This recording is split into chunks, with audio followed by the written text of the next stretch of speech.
Late harvest. Now the harvest moon shone round and yellow over the fields at night, and there was a frosty chill in the air.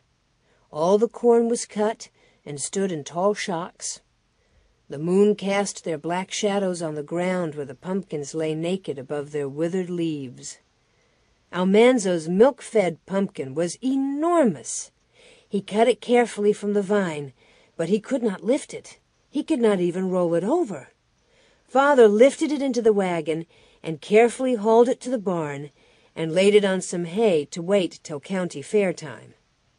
All the other pumpkins Almanzo rolled into piles, and Father hauled them to the barn. The best ones were put in the cellar to make pumpkin pies, and the rest were piled on the south barn floor. Every night Almanzo cut up some of them with a hatchet and fed them to the cows and calves and oxen. The apples were ripe. Almanzo and Royal and Father set ladders against the trees and climbed into the leafy tops. They picked every perfect apple carefully and laid it in a basket. Father drove the wagon full of baskets slowly to the house, and Almanzo helped carry the baskets down cellar and lay the apples carefully in the apple bins. They didn't bruise one apple, for a bruised apple will rot, and one rotten apple will spoil a whole bin. The cellar began to have its winter smell of apples and preserves. Mother's milk pans had been moved upstairs to the pantry till spring came again. After the perfect apples had all been picked, Almanzo and Royal could shake the trees. That was fun. They shook the trees with all their might, and the apples came rattling down like hail. They picked them up and threw them into the wagon. They were only cider apples. Almanzo took a bite of one whenever he wanted to. Now it was time to gather the garden stuff.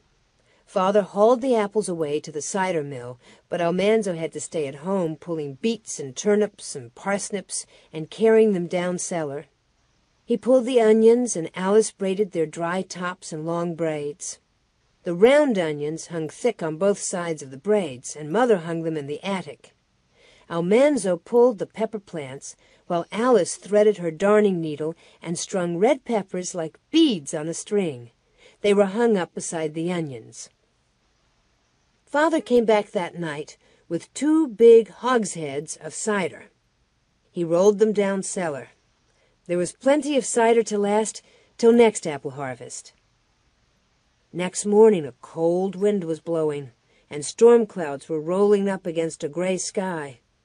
Father looked worried. The carrots and potatoes must be dug. Quickly.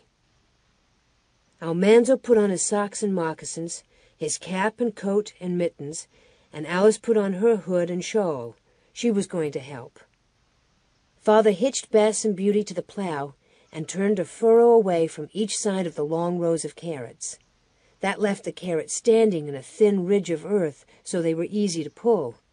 Almanzo and Alice pulled them as fast as they could, and Royal cut off their feathery tops and threw the carrots in the wagon. Father hauled them to the house and shoveled them down a chute into the carrot bins in the cellar.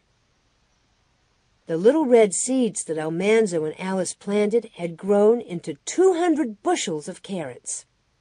Mother could cook all she wanted, and the horses and cows could eat raw carrots all winter. Lazy John came to help with the potato digging.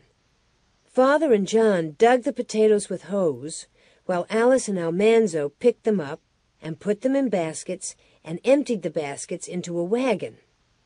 Royal left an empty wagon in the field while he hauled the full one to the house and shoveled the potatoes through the cellar window into the potato bins.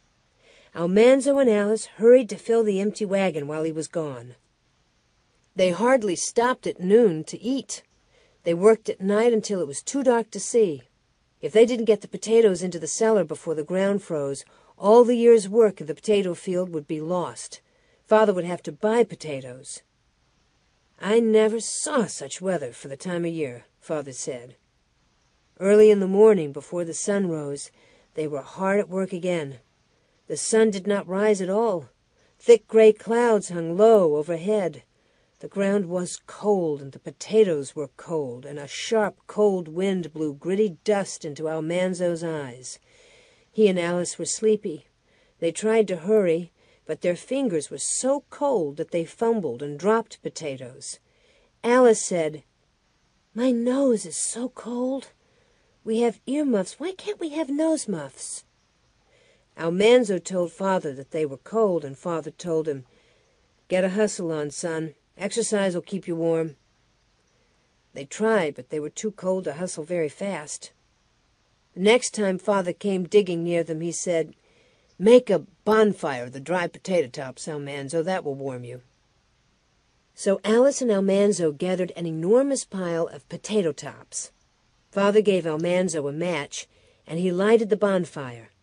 The little flame grabbed a dry leaf, then it ran eagerly up a stem, and it crackled and spread and rushed roaring into the air. It seemed to make the whole field warmer. For a long time they all worked busily. Whenever Almanzo was too cold, he ran and piled more potato tops on the fire. Alice held out her grubby hands to warm them, and the fire shone on her face like sunshine. "I'm hungry," Almanzo said. "So be I," said Alice. "It must be almost dinner time."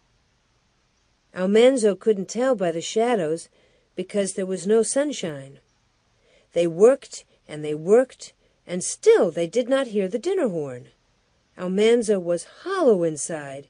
He said to Alice, "Before we get to the end of this row, we'll hear it." But they didn't.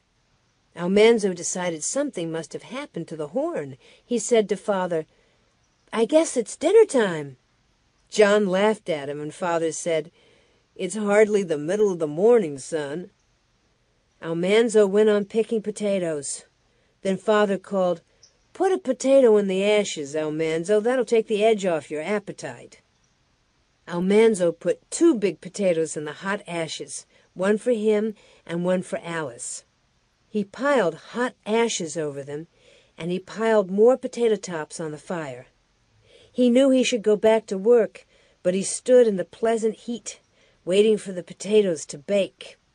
He did not feel comfortable in his mind, but he felt warm outside, and he said to himself, "I have to stay here to roast the potatoes." He felt bad because he was letting Alice work all alone, but he thought, "I'm busy roasting a potato for her." Suddenly, he heard a soft, hissing puff, and something hit his face. It stuck on his face, scalding hot. He yelled and yelled. The pain was terrible, and he could not see.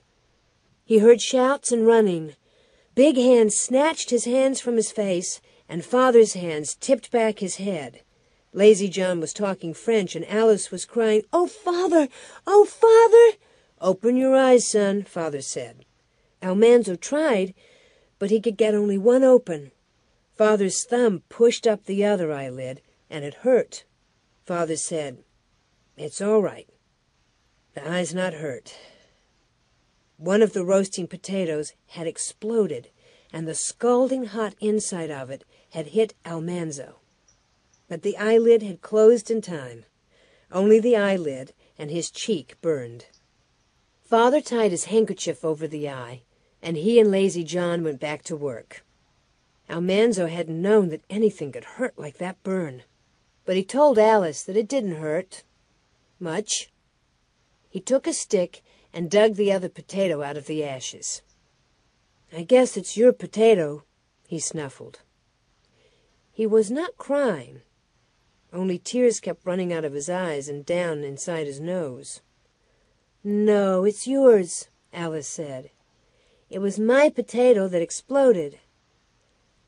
"How do you know which it was?" Almanzo asked. "This one's yours because you're hurt. And I'm not hungry. Anyway, not very hungry," said Alice. "You're as hungry as I be," Almanzo said. He could not bear to be selfish any more. "You eat half," he told Alice, "and I'll eat half." The potato was burned black outside, but the inside was white and mealy, and a most delicious baked potato smell steamed out of it. They let it cool a little, and then they gnawed the inside out of the black crust, and it was the best potato they had ever eaten. They felt better and went back to work. Almanzo's face was blistered, and his eye was swelled shut. But Mother put a poultice on it at noon, and another at night, and next day it did not hurt so much. Just after dark on the third day, he and Alice followed the last load of potatoes to the house. The weather was growing colder every minute. Father shoveled the potatoes into the cellar by lantern light, while Royal and Almanzo did all the chores. They had barely saved the potatoes. That very night, the ground froze. "A miss is as good as a mile," Mother said, but Father shook his head. "Too close to suit me," he said. "Next thing will be snow. We'll have to hustle to get the beans and corn under cover." He put the hay rack on the wagon, and Royal and Almanzo helped him haul the beans. They pulled up the bean stakes and laid them in the wagon, beans and all. They worked carefully, for a jar would shake the beans out of the dry pods and waste them. When they had piled all the beans on the south barn floor, they hauled in the shocks of corn.